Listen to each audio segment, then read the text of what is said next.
ನಮಸ್ಕಾರ. ಇವತ್ತು ನಾವು ಭಾರತದ ಕ್ರಿಮಿನಲ್ ಜಸ್ಟಿಸ್ ಸಿಸ್ಟಮ್ನಲ್ಲಿ ಆಗಿರುವ ಒಂದು ತುಂಬಾನೇ ದೊಡ್ಡ ಬದಲಾವಣೆ ಬಗ್ಗೆ ಮಾತಾಡೋಣ. ಬ್ರಿಟಿಷರ ಕಾಲದಿಂದಲೂ ಇದ್ದ ನಮ್ಮ ಹಳೆಯ ಅಪರಾಧ ಕಾನೂನಿನ ಜಾಗದಲ್ಲಿ ಈಗ ಒಂದು ಹೊಸ ಕಾನೂನು ಬಂದಿದೆ. ಹಾಗಾದ್ರೆ ಏನಿದು ಹೊಸ ಕಾನೂನು? ಇದರಲ್ಲಿರೋ ಪ್ರಮುಖ ಬದಲಾವಣೆಗಳು ಯಾವುವು? ಬನ್ನಿ ಒಂದೊಂದಾಗಿ ಅರ್ಥ ಮಾಡ್ಕೊಳ್ಳೋಣ. ಹೌದು, ನೀವು ಕೇಳಿದ್ದು ಸರಿ. 1-2 ವರ್ಷದ್ದಲ್ಲ, ಬರೋಬ್ಬರಿ 160 ವರ್ಷ ಹಳೆಯ ಕಾನೂನೊಂದು ಈಗ ಇತಿಹಾಸ ಸೇರಿದೆ. ಇದು ಕೇವಲ ಸಣ್ಣಪುಟ್ಟ ತಿದ್ದುಪಡಿಯಲ್ಲ, ಬದಲಾಗಿ ನಮ್ಮ ಅಪರಾಧ ಕಾನೂನಿನ ಪುಸ್ತಕದಲ್ಲಿ ಒಂದು ಹೊಸ ಅಧ್ಯಾಯವೇ ಶುರುವಾಗಿದೆ ಅಂತ ಹೇಳ್ಬೋದು. ಇಲ್ಲಿಯವರೆಗೆ ನಾವೆಲ್ಲರೂ ಇಂಡಿಯನ್ ಪೀನಲ್ ಕೋಡ್ ಅಂದ್ರೆ IPC ಅಂತ ಕೇಳ್ತಾ ಇದ್ವಿ. ಈಗ ಅದರ ಜಾಗಕ್ಕೆ ಭಾರತೀಯ ನ್ಯಾಯ ಸಂಹಿತಾ ಅಥವಾ ಶಾರ್ಟ್ ಆಗಿ BNS ಬಂದಿದೆ. ಹಾಗಾದ್ರೆ ಈ BNS ಹಳೆಯ IPCಗಿಂತ ಹೇಗೆ ಬೇರೆ? ಯಾವೆಲ್ಲ ಹೊಸ ವಿಷಯಗಳನ್ನ ಇದರಲ್ಲಿ ತರಲಾಗಿದೆ? ಇದರ ವಿವರಗಳನ್ನ ಈಗ ನೋಡೋಣ. ಸರಿ, ಈ ಚರ್ಚೆಯಲ್ಲಿ ನಾವು ಮುಖ್ಯವಾದಿ 5 ಕ್ಷೇತ್ರಗಳ ಮೇಲೆ ಗಮನ ಹರಿಸೋಣ. ಮೊದಲು ರಾಷ್ಟ್ರದ ರಕ್ಷಣೆ, ಆಮೇಲೆ ಸಾರ್ವಜನಿಕ ಸ್ಥಳಗಳಲ್ಲಿನ ಕಾನೂನುಗಳು, ಆಸ್ತಿ ಸಂಬಂಧಿತ ಅಪರಾಧಗಳು, ಹಾಗೆಯೇ ನ್ಯಾಯ ವ್ಯವಸ್ಥೆಗೆ ಸಂಬಂಧಪಟ್ಟ ಫೋರ್ಜರಿ, ಸುಳ್ಳು ಸಾಕ್ಷ್ಯದಂತಹ ವಿಷಯಗಳನ್ನು ನೋಡಿ ಕೊನೆಗೆ ಈ ಎಲ್ಲಾ ಬದಲಾವಣೆಗಳ ಸಾರಾಂಶ ಏನು ಅಂತ ತಿಳಿದುಕೊಳ್ಳೋಣ.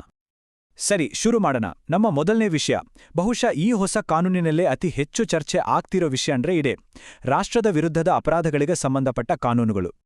ಇಲ್ಲಿ ನೋಡಿ, ಇದೇ ಬಹುಶಃ ಅತಿದೊಡ್ಡ ಬದಲಾವಣೆ. ಅತ್ಯಂತ ವಿವಾದಾತ್ಮಕವಾಗಿದ್ದ ದೇಶದ್ರೋಹದ ಕಾನೂನು ಅಂದ್ರೆ ಸೆಕ್ಷನ್ 124A, ಅದನ್ನ ಈಗ ಸಂಪೂರ್ಣವಾಗಿ ಕಿತ್ತುಹಾಕಲಾಗಿದೆ. ಗಾನ್. ಅದರ ಬದಲಿಗೆ ಭಾರತದ ಸಾರ್ವಭೌಮತ್ವ, ಏಕತೆ ಮತ್ತು ಸಮಗ್ರತೆಗೆ ಧಕ್ಕೆ ತರುವಂತಹ ಕೃತ್ಯಗಳಿಗೆ ಶಿಕ್ಷೆ ಕೊಡೋಕೆ ಹೊಸದಾಗಿ ಸೆಕ್ಷನ್ 152 ಅನ್ನು ತರಲಾಗಿದೆ. ಇಲ್ಲಿ ಗಮನಿಸಬೇಕಾದ ಮುಖ್ಯ ಅಂಶ ಏನು ಅಂದ್ರೆ, ಕಾನೂನಿನ ಫೋಕಸ್ ಸರ್ಕಾರವನ್ನ ರಕ್ಷಿಸುವುದರಿಂದ ರಾಷ್ಟ್ರವನ್ನ ರಕ್ಷಿಸುವುದರ ಕಡೆಗೆ ಶಿಫ್ಟ್ ಆಗಿದೆ. ಇದು ಕೇವಲ ಪದಗಳ ಆಟ ಅಲ್ಲ, ಇದೊಂದು ದೊಡ್ಡ ತಾತ್ವಿಕ ಬದಲಾವಣೆ. ಓಕೆ, ದೇಶದ್ರೋಹ ಕಾನೂನು ಹೋಯ್ತು ಅಂದ ಮಾತ್ರಕ್ಕೆ ದೇಶದ ವಿರುದ್ಧದ ಗಂಭೀರ ಅಪರಾಧಗಳಿಗೆಲ್ಲ ಶಿಕ್ಷೆ ಇಲ್ಲ ಅಂತಲ್ಲ, ಖಂಡಿತ ಇದೆ. ಭಾರತ ಸರ್ಕಾರದ ವಿರುದ್ಧ ಯುದ್ಧ ಸಾರೋದು, ಅದಕ್ಕೆ ಸಂಚು ಮಾಡೋದು ಅಥವಾ ಯುದ್ಧಕ್ಕಾಗಿ ಶಸ್ತ್ರಾಸ್ತ್ರಗಳನ್ನು ಸಂಗ್ರಹಿಸೋದು, ಈ ಥರದ ಗಂಭೀರ ಕೃತ್ಯಗಳಿಗೆ ಹಿಂದಿನಂತೆಯೇ ಕಠಿಣ ಶಿಕ್ಷೆಗಳು ಮುಂದುವರಿದಾವೆ. ಸರಿ, ರಾಷ್ಟ್ರದ ಭದ್ರತೆಯಿಂದ ಈಗ ನಾವು ನಮ್ಮ ದೈನಂದಿನ ಜೀವನಕ್ಕೆ ಅಂದ್ರೆ ಸಾರ್ವಜನಿಕ ಸ್ಥಳಗಳಲ್ಲಿನ ಶಾಂತಿ ಮತ್ತು ಸುವ್ಯವಸ್ಥೆಗೆ ಸಂಬಂಧಪಟ್ಟ ಕಾನೂನುಗಳ ಕಡೆಗೆ ಬರೋಣ. ಗಲಭೆ ಅಂದ್ರೆ ಏನು ಅಂತ ಅರ್ಥ ಮಾಡ್ಕೊಳ್ಳೋಕೆ ಮೊದಲು ನಾವು ಕಾನೂನುಬಾಹ್ಯ ಸಭೆ ಅಂದ್ರೆ ಏನು ಅಂತ ತಿಳ್ಕೋಬೇಕು. ಇದು ತುಂಬಾ ಸಿಂಪಲ್. 5 ಅಥವಾ ಅದಕ್ಕಿಂತ ಹೆಚ್ಚು ಜನ ಯಾವುದಾದ್ರೊಂದು ಅಕ್ರಮ ಉದ್ದೇಶದಿಂದ ಒಟ್ಟಿಗೆ ಸೇರಿದ್ರೆ ಅದನ್ನ ಕಾನೂನುಬಾಹ್ಯ ಸಭೆ ಅಂತ ಕರೆಯಲಾಗುತ್ತೆ. ಹಾಗಾದ್ರೆ ಒಂದು ಕಾನೂನುಬಾಹಿರ ಸಭೆ ಗಲಭೆಯಾಗಿ ಬದಲಾಗೋದು ಹೇಗೆ? ಪ್ರೋಸೆಸ್ ತುಂಬಾನೇ ಸರಳ.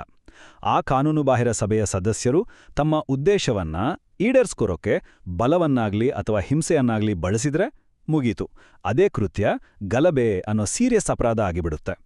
ಆಗ ಆ ಗುಂಪಿನ ಪ್ರತಿಯೊಬ್ಬರೂ ಅದಕ್ಕೆ ಹೊಣೆ ಆಗ್ತಾರೆ. ಗಲಭೆಗಿಂತ ಸ್ವಲ್ಪ ಕಡಿಮೆ ತೀವ್ರತೆಯದ್ದು. ಆದ್ರೆ ಬೀದಿಗಳಲ್ಲಿ ಆಗೋ ಜಗಳ ಇದೆಯಲ್ಲ, ಅದಕ್ಕೆ ಕಾನೂನಿನಲ್ಲಿ ಮಾರಾಮಾರಿ ಅಥವಾ ಅಫ್ರೇ ಅಂತ ಹೇಳ್ತಾರೆ.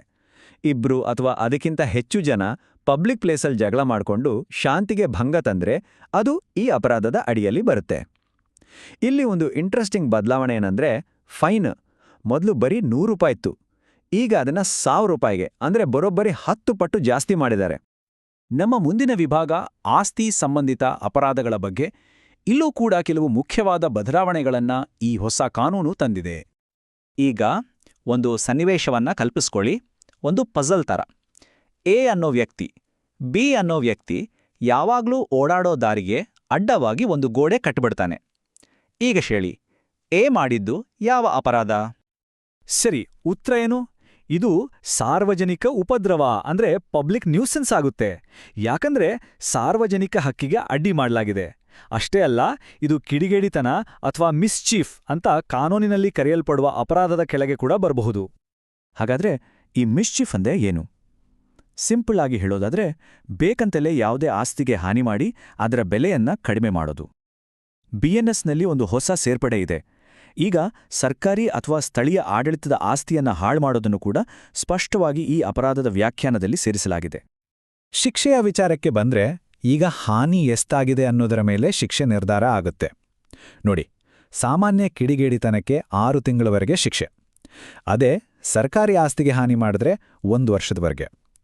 ಒಂದು ವೇಳೆ ಹಾನಿ 1 ಲಕ್ಷ ರೂಪಾಯಿಗಿಂತ ಜಾಸ್ತಿ ಇದ್ರೆ 5 ವರ್ಷಗಳವರೆಗೆ ಜೈಲ್ ಶಿಕ್ಷೆ ಆಗ್ಬೋದು. ದಂಡ ಹೆಚ್ಚಳದ ಟ್ರೆಂಡ್ ಇಲ್ಲೂ ಮುಂದುವರೆದಿದೆ ನೋಡಿ. ಕ್ರಿಮಿನಲ್ ಟ್ರೆಸ್ಪಾಸ್ ಅಂದ್ರೆ ಅತಿಕ್ರಮ ಪ್ರವೇಶಕ್ಕೆ ಮೊದಲಿದ್ದ ₹500 ದಂಡವನ್ನ ಈಗ ನೇರವಾಗಿ ₹5,000ಗೆ ಏರಿಸಲಾಗಿದೆ. ಸರಿ, ಈಗ ನಮ್ಮ ಕೊನೆಯ ವಿಷಯ ವಿಭಾಗಕ್ಕೆ ಬರೋಣ. ಇದು ನ್ಯಾಯ ವ್ಯವಸ್ಥೆಯ ಅಡಿಪಾಯವನ್ನೇ ಅಲುಗಾಡಿಸಬಲ್ಲ ಅಪರಾಧಗಳಾದ ಫೋರ್ಜರಿ ಮತ್ತು ಸುಳ್ಳು ಸಾಕ್ಷ್ಯದ ಬಗ್ಗೆ. ಕಾನೂನಿನಲ್ಲಿ ಸುಳ್ಳು ಡಾಕ್ಯುಮೆಂಟ್ ರೆಡಿ ಮಾಡೋದು ಅಂದ್ರೆ ಅದಕ್ಕೆ ಒಂದು ನಿರ್ದಿಷ್ಟ ಅರ್ಥ ಇದೆ. ಇದರಲ್ಲಿ ಮುಖ್ಯವಾಗಿ 3 ವಿಧ. 1, ಬೇರೆಯವ್ರ ಥರ ನಟಿಸಿ ನಕಲಿ ಡಾಕ್ಯುಮೆಂಟ್ ಮಾಡೋದು. 2, ಒರಿಜಿನಲ್ ಡಾಕ್ಯುಮೆಂಟ್ನಲ್ಲೇ ಅಧಿಕಾರ ಇಲ್ಲದಿದ್ರೂ ತಿದ್ದೋದು. 3, ದಾಖಲೆಯ ಪರಿಣಾಮ ಏನು ಅಂತಾನೆ ಗೊತ್ತಿಲ್ಲದವರಿಂದ ಮೋಸ ಮಾಡಿ ಸೈನ್ ಹಾಕ್ಸ್ಕೊಳ್ಳೋದು. ಸುಳ್ಳು ಸಾಕ್ಷ್ಯದಲ್ಲೂ 2 ರೀತಿ ಇದೆ. ಒಂದು ಕಡೆ ಕೋರ್ಟ್ನಲ್ಲಿ ಪ್ರಮಾಣ ಮಾಡಿ ನೇರವಾಗಿ ಸುಳ್ಳು ಹೇಳೋದು. ಇದನ್ನ ಸುಳ್ಳು ಸಾಕ್ಷ್ಯ ನೀಡುವುದು ಅಂತಾರೆ. ಇನ್ನೊಂದು ಕಡೆ ಕೋರ್ಟನ್ನ ದಾರಿ ತಪ್ಪಿಸೋಕೆ ಅಂತಾನೆ ಒಂದು ನಕಲಿ ಡಾಕ್ಯುಮೆಂಟ್ ಅಥವಾ ಒಂದು ಸುಳ್ಳು ಸನ್ನಿವೇಶವನ್ನೇ ಸೃಷ್ಟಿ ಮಾಡೋದು. ಇದನ್ನ ಸುಳ್ಳು ಸಾಕ್ಷ್ಯ ಸೃಷ್ಟಿಸುವುದು ಅಂತಾರೆ. ಅಂದ್ರೆ ಒಂದು ಡೈರೆಕ್ಟ್ ಸುಳ್ಳು, ಇನ್ನೊಂದು ಪ್ಲಾನ್ ಮಾಡಿದ ಮೋಸ. ಸರಿ, ಇಷ್ಟೆಲ್ಲ ವಿಷಯಗಳನ್ನ ನೋಡಿದ ಮೇಲೆ ಈ ಎಲ್ಲ ಬದಲಾವಣೆಗಳಿಂದ ನಾವು ತೆಗೆದುಕೊಳ್ಳಬೇಕಾದ ಮುಖ್ಯವಾದ ಅಂಶಗಳು ಯಾವುವು? ಒಮ್ಮೆ ಕ್ವಿಕ್ಕಾಗಿ ನೋಡೋಣ ಬನ್ನಿ. ಒಟ್ಟಾರೆಯಾಗಿ ಹೇಳೋದಾದರೆ ಈ ಹೊಸ BNS 4 ದೊಡ್ಡ ಬದಲಾವಣೆಗಳನ್ನು ತಂದಿದೆ. 1, ದೇಶದ್ರೋಹದ ಕಾನೂನನ್ನು ಬದಲಾಯಿಸಿ ರಾಷ್ಟ್ರದ ಸಾರ್ವಭೌಮತ್ವಕ್ಕೆ ಒತ್ತು ನೀಡಲಾಗಿದೆ. 2, ಫೈನ್ ಅಥವಾ ದಂಡವನ್ನು ಹಲವು ಅಪರಾಧಗಳಿಗೆ ಸಿಕ್ಕಾಪಟ್ಟೆ ಜಾಸ್ತಿ ಮಾಡಿದ್ದಾರೆ. 3, ಇವತ್ತಿನ ಡಿಜಿಟಲ್ ಜಗತ್ತಿಗೆ ತಪ್ಪಂತೆ ಎಲೆಕ್ಟ್ರಾನಿಕ್ ದಾಖಲೆಗಳನ್ನು ಸೇರಿಸಿ ಕಾನೂನನ್ನು ಅಪ್ಡೇಟ್ ಮಾಡಿದ್ದಾರೆ. ಮತ್ತು ಕೊನೆಯದಾಗಿ ಹಳೆಯ ಕಾನೂನಿನಲ್ಲಿದ್ದ ಅನೇಕ ಗೊಂದಲಮಯ ಸೆಕ್ಷನ್ಗಳನ್ನು ಒಗ್ಗೂಡಿಸಿ ಸರಳಗೊಳಿಸಿದ್ದಾರೆ. ಹೊಸ ಕಾನೂನುಗಳು ಬಂದಿವೆ, ಹೊಸ ವ್ಯಾಖ್ಯಾನಗಳಿವೆ, ದಂಡಗಳು ಜಾಸ್ತಿಯಾಗಿದೆ. ಇದೆಲ್ಲ ಸರಿ, ಆದರೆ ಇದೆಲ್ಲ ಪುಸ್ತಕದಲ್ಲಿರೋ ಮಾತು. ನಿಜ ಜೀವನದಲ್ಲಿ ನಮ್ಮ ಸಮಾಜ ಮತ್ತು ನ್ಯಾಯ ವ್ಯವಸ್ಥೆಯ ಮೇಲೆ ಇದರ ನಿಜವಾದ ಪರಿಣಾಮ ಹೇಗಿರ್ಬೋದು? ಇದು ನಿಜಕ್ಕೂ ನ್ಯಾಯದಾನವನ್ನು ಬದಲಿಸುತ್ತಾ? ಇದು ನಾವೆಲ್ಲರೂ ಯೋಚಿಸಬೇಕಾದ ಪ್ರಶ್ನೆ.